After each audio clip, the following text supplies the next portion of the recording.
Shopping on Lazada and want to add your debit card for faster checkouts? Adding your debit card to your Lazada account streamlines your online shopping experience. In this guide, I'll show you how to add a debit card in Lazada. To add a debit card, open the Lazada app on your smartphone or log in to your Lazada account on their website.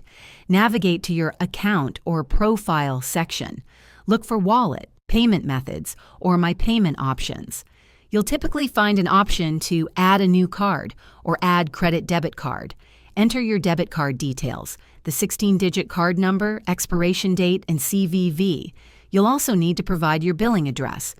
Finally, save the card details. Lazada might perform a small authorization charge, which is immediately refunded, to verify the card. Once successfully added, your debit card will be available for purchases on Lazada. And there you have it. Adding a debit card in Lazada is simple for online shopping. If this video was helpful, give it a thumbs up and subscribe for more tips.